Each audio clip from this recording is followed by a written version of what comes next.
Remember we from Roner last year? Reed. How are you? Good to see you. Jake, yeah. Good to see you too. How are you? Good. Excited to get after it tomorrow, I guess. Yeah. Yeah, we excited Vince is here. Have you ran before? This one? Yeah, this one is and you've never done this one, right? No. First time. It's gorgeous. Yeah, that's what I imagined. It looks, yeah. Did you do running this year? Yep. That's how it go. Not in the middle of like 35 minutes as well, but the beginning of the year. Good evening, everyone. My name is Ben Blessing. I'm the race director. Back here with her assistant race director in training is my assistant race director, Mary Martin. Her husband, Tyler, is out helping our course get marked with our medical director, Hannah Lewis. This is my esteemed aid station coordinator, Dan Beck. Welcome to the 13th annual Stanhope Ultra Challenge.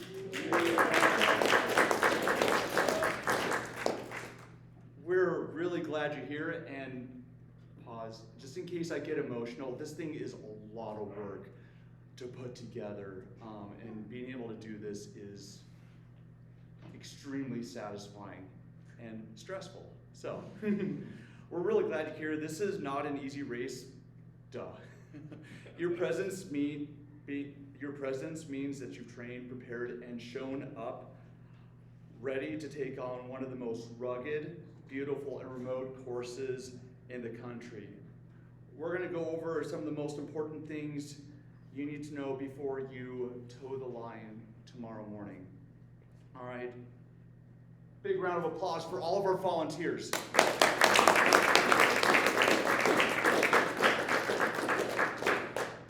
Every aid station, say thank you. Tell them your bib number first, then thank them for coming out there, because when you're running, you stay warm or you stay cool.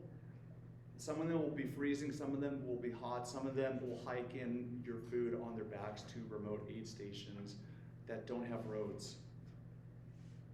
Let's talk about check-in and bib pickup. Pull it out. You see your wallet. All right. Here's my ID. Look, you show that when you check in. If you don't show this to me when you check in, or to one of my gracious volunteers, we're just gonna say, hey, Derek Call, go get your ID for me. I'm gonna harass people that I know. Okay, you gotta have your ID at This is pickup. tomorrow morning? It's not right now. This is tomorrow morning, Okay. or whenever you got your bib. All racers must check in at the start line. Say it. Check in. Repeat after me. All racers must check in at the start line. All racers must check in at the start line. Even if you got your bib on Thursday. Even if you got your bib on Thursday. You don't have to repeat me anymore. You need to get who's doing the 100, who's running 100 miles, or trying to at least. Okay, awesome. You need to get your spot tracker at the start line. Okay? Look up online how to wear a spot tracker. All right, it needs to be where it's visible. If it's buried, we won't pick up your signal. You don't want that. Can other people track that? Like my family? Yeah. Yes, listen, people that are following a runner, if you've got internet access, you can watch your runner. Go onto the front page of our website, click the live tracking. There's a spreadsheet, there's also a map. Who's gracious for the map? Yeah. Yes, it's expensive to add all that stuff, but we do it because I like to make sure I know where you guys are at out there. Start times, not here. 7 a.m., Lake Creek Road, end of the pavement, right where the dirt starts, where the Forest Service permit picks us up. If you need a ride from here over to there, check in with me or Dan or race staff. We can get you over there, but like get your recruiter drive you over there, because the crew wants to watch me play trombone. So we need to start over there. Uh-huh. So- Early start, go ahead. Sorry, you're saying that. You just said 7. Go on. Early start disqualifies you from any age group records.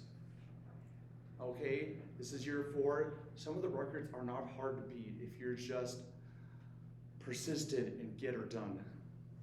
Regulars, if you want to place in any type of age group bracket or a course record, what time do you need to start, everyone?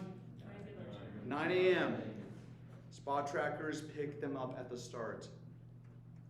A quick question. Can we bring a photo of our ID on our phone? We don't want to run 100 miles with our wallet. Show me your ID. Huh? Show me your ID, Rita Krantz. We don't want to run with it tomorrow, though. Just show it to me. You know you might not. And if there's only 3 in See? your gender, Listen. Yeah, really? This one's me. All right. Do you get more grace if you've shown up here a few times and I can harass you? Get a pass. Yeah. Alex Marshall's brother plays clarinet in my army band, and he's also the former president of the Idaho Music Educators Award Association. This guy is one of our former medical directors. Actually, give him a rumble. Appreciate you. you be playing tomorrow morning as well? Playing tomorrow? No, that's his brother. His brother's not here because his brother's not insane. Okay, course overview. The idea of this loop has been around for a really long time, but knowing that it's how much work it is to put this thing together, it's a lot of work. Course overview. Go through Lake Creek. There are no markers on the first 5 miles of trail, of road. You don't need them. If you get lost, that's a big problem because you're running up a dirt road for 5 miles and a half. First aid station, things start getting real steep from there. All right, first trail section, Lake Creek Aid. You go. Someone give me a couple course markers to demonstrate. It's tricky to navigate. You should all have GPS. All right, you all need to have a phone, a way to triangulate yourself on the course. All right, if you need some help with that, I teach 6th graders how to play a band instrument so it doesn't sound like a fork in a garbage disposal. Yes, we have these things. We have these markers. I made 1,000 that look like this, that have diamond grade 3M reflective tape on them. We also have these cool flags, thanks Dan, that have our logo. We have 1,000 of them. I put reflective markers on like half of them. So you've got a ton of reflectors out there if you're doing a lot of stuff in the dark. There's also orange. Oh yeah, there's orange too. All right, and if they look like they've been chewed on, they have by crazed ultra runners that think it's turkey. Okay, there are a lot of big hills. Poles can help. You can use poles. I'm cool with that. A lot of water crossings. All right, you'll get your feet wet crossing Kane. You will get your feet wet anytime you think that there's a water crossing. Right after you leave Star Hope, guess what? The Beavers built a dam that flooded the trail. So you get to walk through that. Merry Christmas. Your feet are gonna get wet. Take care of your feet at aid stations. Get your feet out, dry them out. If you have fresh shoes, cool. Fresh socks, let your feet dry out. Take care of your feet if you've never done something this long before. These are all long climbs. The hardest climb is PK Pass. That it will take you 3 hours. Okay, you'll have some 45-minute miles on it. You get to do it early morning to mid-morning when it's cool outside. You're welcome.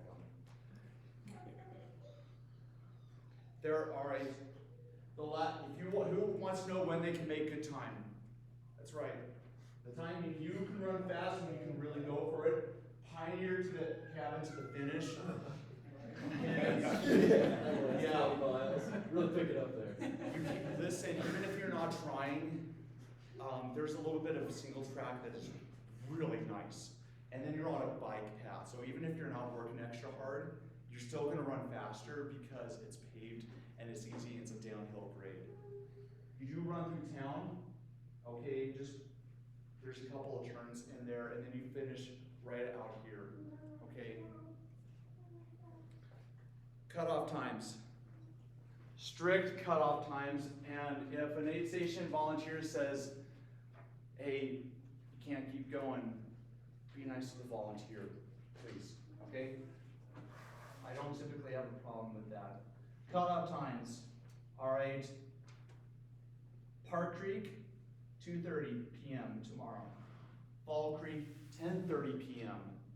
That's the cutoff. If you don't leave the aid station before that time, don't keep going, okay? Star Hope is 5:30 a.m. Also, at those times, our sweeps are leaving those aid stations, sweeping markers, okay?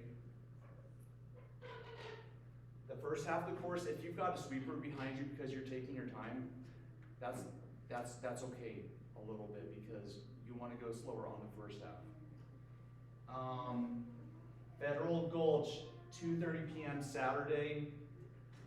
That gives you 3 hours to do 8.6 miles, getting over to Hinman, or Hyman, however you pronounce it. Pioneer Cabin, 9:30 p.m. on Saturday. That only gives you 2.5 hours to do 8.9 miles, which you gotta hustle, but you can do that on that last stretch because you'll be in cell reception. It's easy to run. Midnight Saturday night. If you finish after that, I will give you a handshake and I'll probably be a little bit emotional.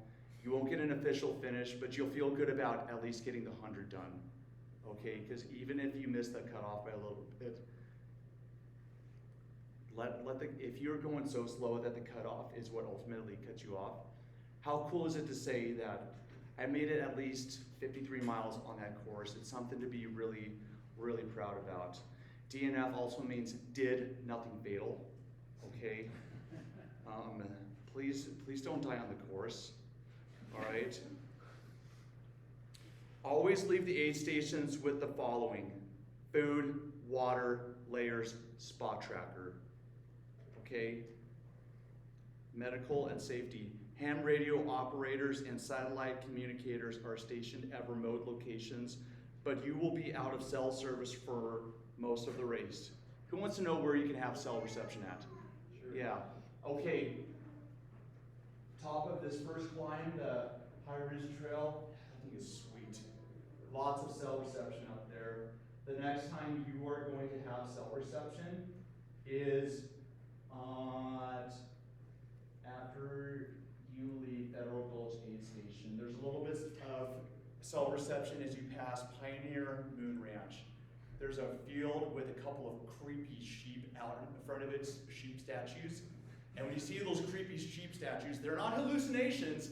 They are there to say, hey, you got some, you can take a selfie and send it to someone that you love and say, I stink, okay? And then you have a lot of it up over Pioneer Cabin and down to the finish. Okay, and we'll be tracking you. Medical personnel will be on call and stationed at key aid points. All right? Listen, if you get in really bad shape, you're not feeling good, get to an aid station, sit down, relax for a while. If you're really nauseous, I like ginger ale. It makes my stomach feel really good. It settles it down. While you're out on the course, big meals at big wide time intervals during the race will upset your stomach, but if you want to eat a lot at an aid station, you're like, is it worth it to down an entire cheeseburger right now? It might be, because if you really want a cheeseburger. Less calories more often, keep your stomach settled. I say this as a long distance enthusiast myself. Aid stations, we will have Tailwind and Scratch. We will have food. Star Hope will have hamburgers. Course markings and sweeps.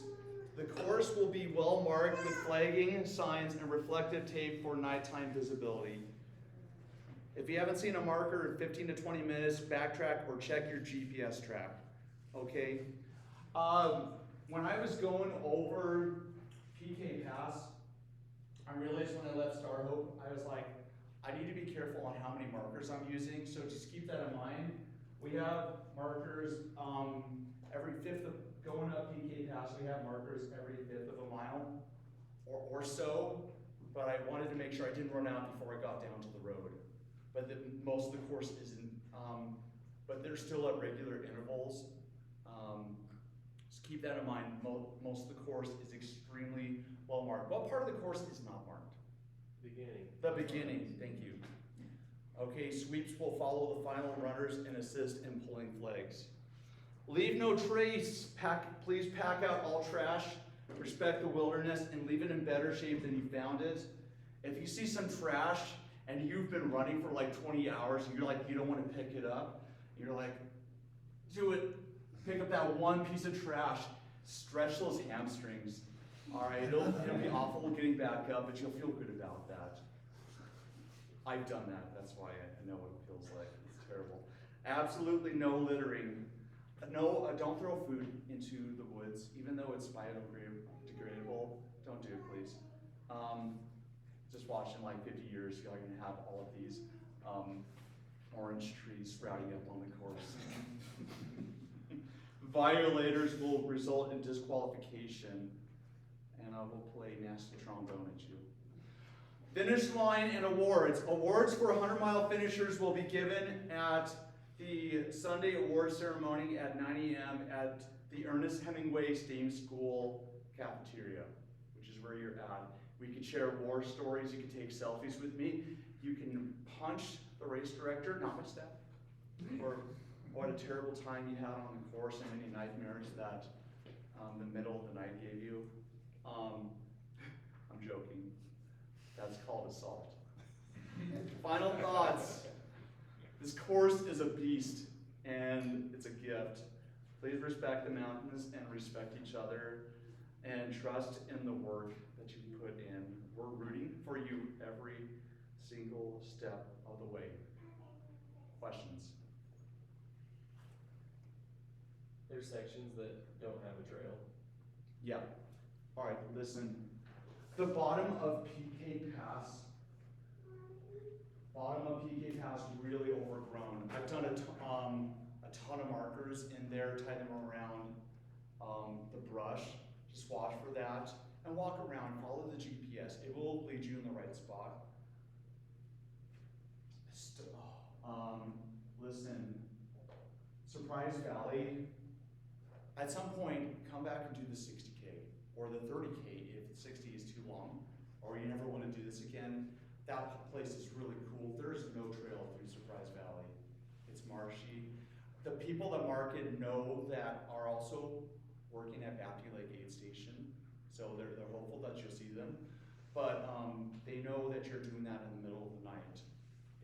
It's tricky in there, but as long as you keep following the reflectors and GPS, I mean, hopefully you're just following the reflectors so you don't have to think too much. That's where there is some non-trail at. And the top of the Cane Creek climb, there's a little bit where it's kind of sketchy there, but it's really short.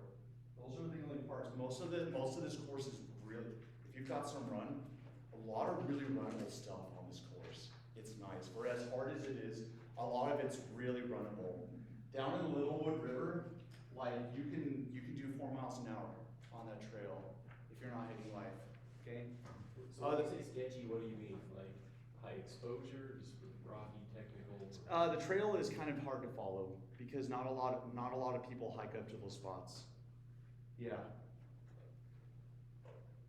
The majority of this course pretty easy to follow. Cool. So if we got no crew or nothing, what time are we getting picked up here, Ben? Let's talk about the shuttle. Yep, I know. Let me check in Is here. there anyone here that needs to be picked up as being the early start? Listen, who here wants a ride over to the start line from here? Got 1, 2. Is it okay for our vehicle to be there for?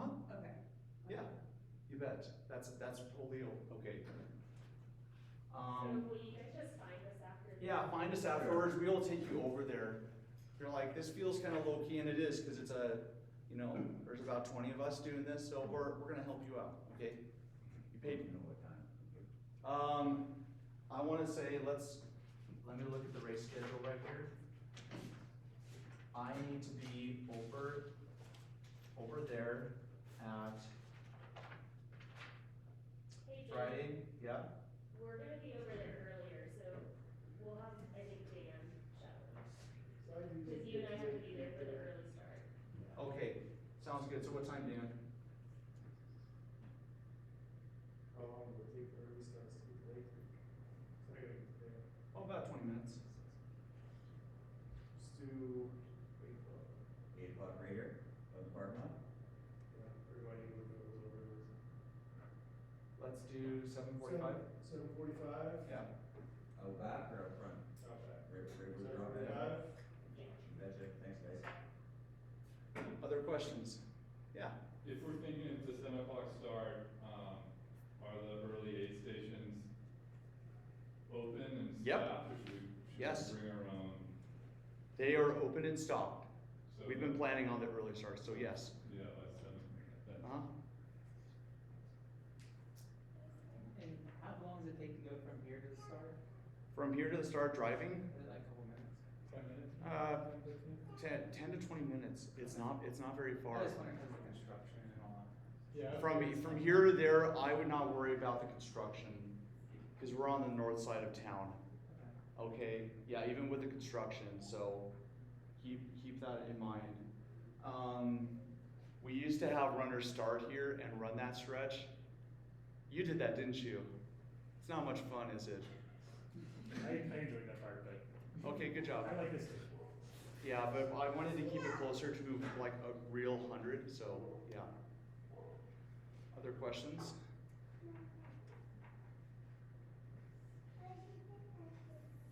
Okay, that being said, How many times do your feet have to get wet?